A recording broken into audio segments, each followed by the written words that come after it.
Good evening, and thank you. Unfortunately, I'm here this evening to tell you that those large urban downtown cores that you're familiar with, they weren't built for you. If you can't read English, if you're not fully abled, if you're elderly or a child, then those spaces were never intended for you. Essentially, if you're not me, an educated, fully abled, English-speaking professional, then you don't belong downtown. Or at least, that's generally how they're designed. Now, I don't need to tell you how unjust that is, but I do have a related confession that you might find interesting. I find those same spaces intensely boring. They're designed and built with me in mind, yet I find them contemptuously uninspired. It shouldn't be this way. Our downtowns shouldn't be exclusionary, and they shouldn't be boring. Fortunately, they don't have to be. We just need to, as one prominent urbanist said, stop building cities as if everyone is 30 years old and athletic. Our downtowns have the potential to be bright, open, inclusive, accessible spaces for everyone, regardless of your age or your physical ability or your social background.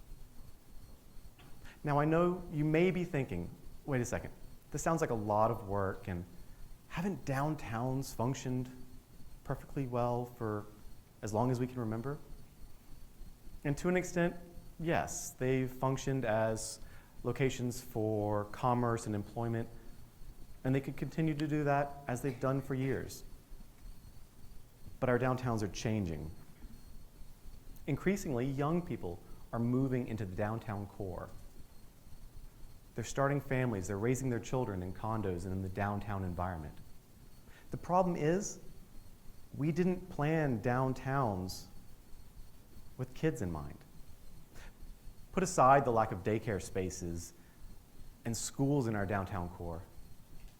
We didn't bother to plan our open spaces and green spaces in a way that greets and welcomes and protects and inspires children. But what if we did it differently? What if we started to design and plan our downtowns from a toddler's perspective? What if we put a child-friendly layer on top of our existing urban cores? The result might be downtowns that are full of open spaces that are humanized, where everyone, child and adult alike, can experience a better quality of life.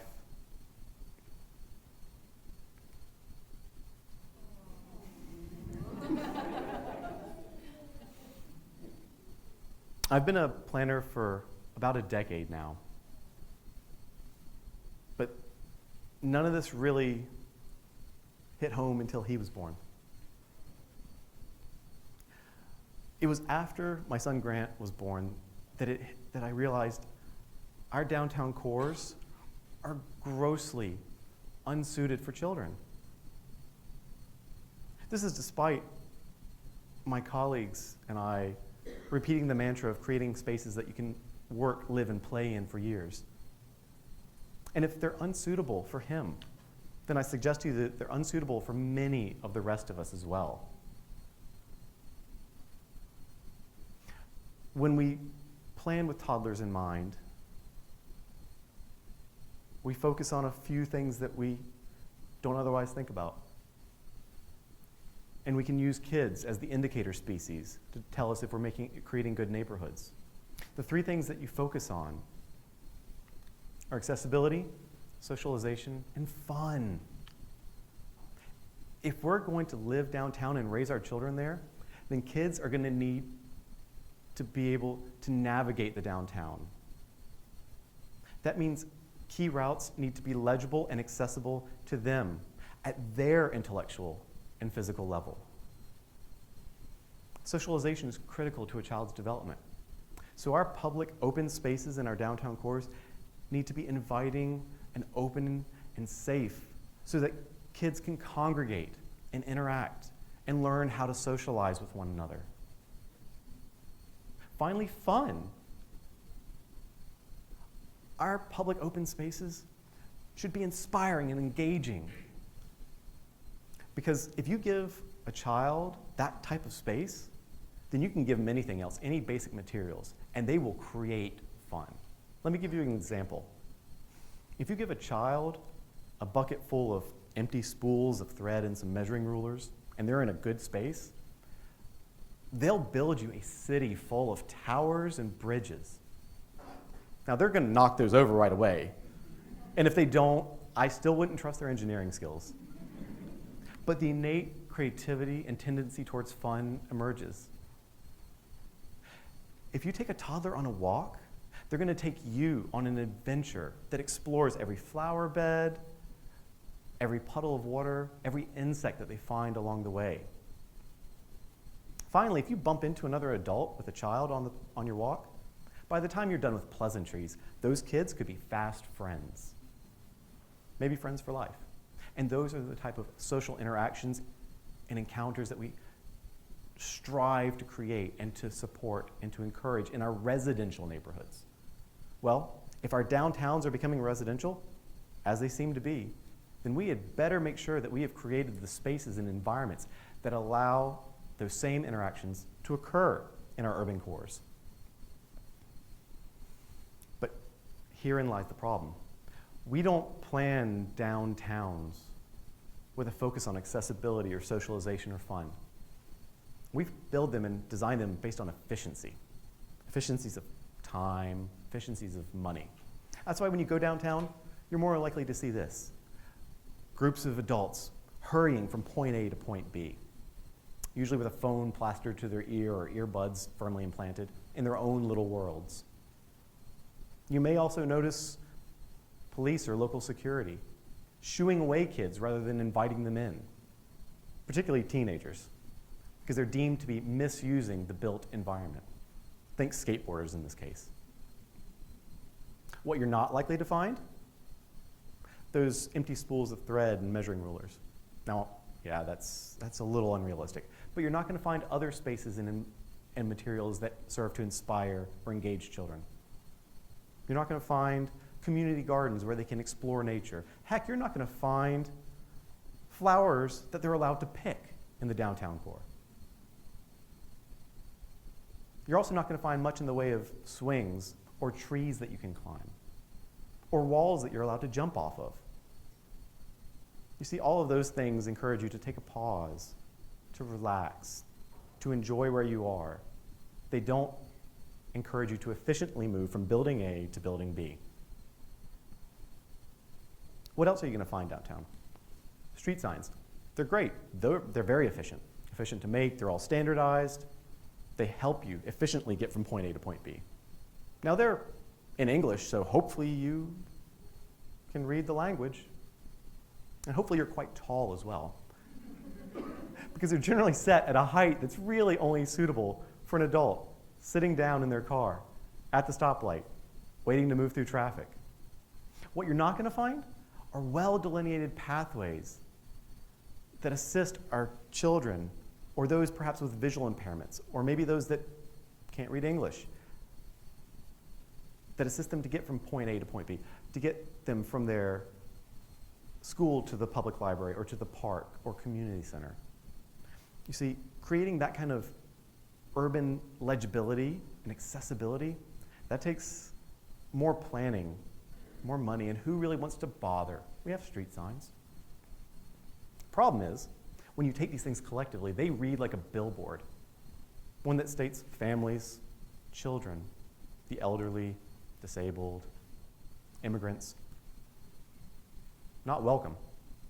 That's a problem, and not just for the groups that I've mentioned, but for cities themselves. Because cities that aren't welcoming and inclusive, that don't have engaging, accessible downtowns, are going to sit and watch as some of their best and brightest pack up the kids and move to a neighboring community that is engaging, that is exciting, that is accessible. You see, Toddler-friendly downtowns aren't just a social benefit for the residents. They're a competitive advantage for cities themselves. So are we willing to move past the status quo? I hope so. But what's the alternative? Maybe the alternative are spaces in our downtowns where you don't panic if your child pulls their hand away from yours when you're walking down the street. Or for that matter, as a parent, where your goal isn't to get your child in, through, and out of downtown as quickly as you can.